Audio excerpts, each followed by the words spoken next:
ಸನ್ಮಾನ್ಯ ಅಧ್ಯಕ್ಷರೇ, ಇವತ್ತು ನಮ್ಮ ಕರ್ನಾಟಕದ ಮುಖ್ಯಮಂತ್ರಿಗಳು ಗುರುಗಂಟಿ ಒಂದು ಸರಿಗೆ ಅವ್ರೇನೂ ಇಲ್ಲ, ಅವ್ರದ್ದು ರೋಜಾ ಇದೆ, ಏನೂ ತಿನ್ಲಿಕ್ಕೆ ಆಗೋದಿಲ್ಲ. ಇಲ್ಲ, ಏನೂ ಇಲ್ಲ. 6 ಗಂಟೆ ಸೂರ್ಯಾಸ್ತವಾಗುವವರೆಗೆ, ಅದು ಕಾಣಿಸುವವರೆಗೆ ಏನು ಮುಟ್ಲಿಕ್ಕೆ ಆಗೋದಿಲ್ಲ. ಉಪವಾಸದ ಮೋರ್ ಆಕ್ಟಿವ್ ಇರ್ತೀರಿ.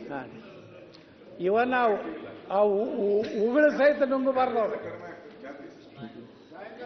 ಅವರು ಅಶೋಕರ ಉಗುಳು ನುಂಗಿದ್ರು ಅವತ್ತು ರೋಜಾ ಇದು ಆದಂಗೆ.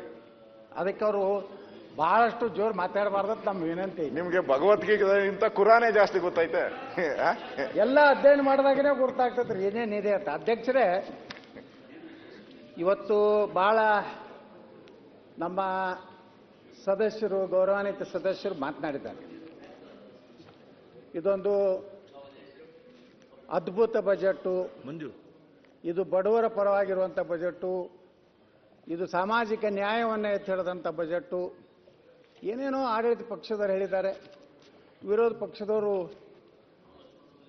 ಏನೇನು ಕೊರತೆಯಾಗಿದೆ, ಯಾವ ರೀತಿ ಈ ಒಂದು ಬಜೆಟ್ನಿಂದ ಕರ್ನಾಟಕದ ಅಭಿವೃದ್ಧಿಗೆ ಹಿನ್ನಡೆ ಆಗಿದೆ ಅನ್ನೋದ್ರ ಬಗ್ಗೆ ಇವತ್ತು ಮಾತನಾಡಿದ್ದಾರೆ.